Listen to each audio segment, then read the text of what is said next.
പരസ്പര നിക്ഷേപം പ്രോത്സാഹിപ്പിക്കാൻ ലക്ഷ്യമിട്ട് ഇന്ത്യയും ഫ്രാൻസും ഇരട്ട നികുതി ഒഴിവാക്കാനുള്ള സുപ്രധാന കരാറിൽ ഒപ്പിട്ടു. ഫ്രാൻസിൽ നിന്ന് ഇന്ത്യൻ വ്യോമസേനയ്ക്ക് 114 റാഫേൽ യുദ്ധവിമാനങ്ങൾ വാങ്ങാനുള്ള 3.25 ലക്ഷം കോടിയുടെ ഇടപാടിനും കരാറായി. 2030 30,000 ഇന്ത്യൻ വിദ്യാർത്ഥികൾക്ക് ഫ്രാൻസിൽ അവസരവും ഒരുങ്ങും. പ്രധാനമന്ത്രി നരേന്ദ്രമോദിയും ഫ്രഞ്ച് പ്രസിഡന്റ് ഇമാനുവൽ മാക്രോണും മുംബൈ ലോക്ഭവനിൽ നടത്തിയ ഉഭയകക്ഷി കൂടിക്കാഴ്ചയ്ക്ക് ശേഷമാണ് ഈ സുപ്രധാന തീരുമാനങ്ങൾ.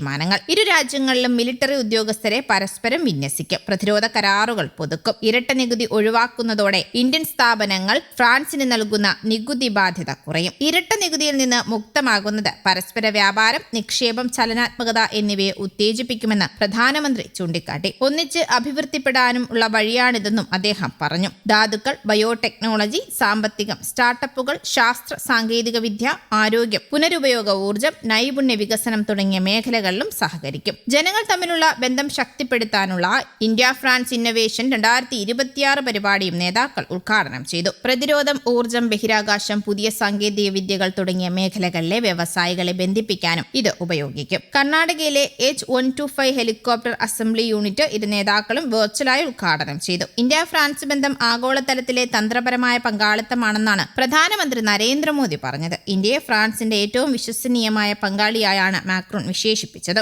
നിയമവാഴ്ചയിലും ആധിപത്യമില്ലാത്ത ലോകക്രമത്തിലും വിശ്വസിക്കുന്ന ഇരു രാജ്യങ്ങളും തമ്മിലുള്ള ഈ പങ്കാളിത്തം ആഗോള രാഷ്ട്രീയത്തിൽ വലിയ മാറ്റങ്ങൾ കൊണ്ടുവരുമെന്നാണ് പ്രതീക്ഷിക്കപ്പെടുന്നത്. സാംസ്കാരിക ബന്ധങ്ങൾ ഊട്ടിയുറപ്പിക്കുന്നതിന്റെ ഭാഗമായി ഫ്രാൻസിൽ സ്വാമി വിവേകാനന്ദ സാംസ്കാരിക കേന്ദ്രം, Indo French centre for digital sciences and technology, Delhi എയിംസിൽ Indo French centre for AI in health, ഫ്രാൻസിൽ Indo French centre for metabolic health sciences, aeronautics പരിശീലനത്തിനുള്ള സെന്റർ ഫോർ എക്സലൻസ്, പകർച്ചവ്യാധികളുമായി ബന്ധപ്പെട്ട ഗവേഷണം തുടങ്ങി സംയുക്ത പദ്ധതികളും ധാരണയായിട്ടുണ്ട്. മാത്രമല്ല, മാരക പ്രഹരശേഷിയുള്ള ഹാമർ പ്രിസിഷൻ ഗൈഡഡ് മിസൈലുകൾ ഇന്ത്യയിൽ നിർമ്മിക്കാനുള്ള കരാറിൽ ഫ്രാൻസിലെ സഫ്രാൻ യൂണിറ്റും ഇന്ത്യയുടെ ഭാരത് ഇലക്ട്രോണിക്സ് ലിമിറ്റഡും ഒപ്പിട്ടു. ഓപ്പറേഷൻ സിന്ധൂരിൽ പാകിസ്ഥാൻ അധിനിവേശ കാശ്മീരിലെ ഭീകരത്താവളങ്ങൾ തകർക്കുന്നതിൽ നിർണായക പങ്കുവഹിച്ച മിസൈലാണിത്. പുതിയ കരാർ നിലവിൽ വന്നതിനാൽ ഹാമർ മിസൈലുകളുടെ നിർമ്മാണം ഇന്ത്യയിലേക്ക് മാറും. ഇത് ഇന്ത്യയുടെ മേക്ക് ഇൻ ഇന്ത്യ പ്രതിരോധ നയത്തിന് വലിയ ഊർജ്ജം നൽകുന്ന ഒരു തീരുമാനമായി വിലയിരുത്തപ്പെടുകയും ചെയ്യും. പ്രത്യേകിച്ച് വിദേശ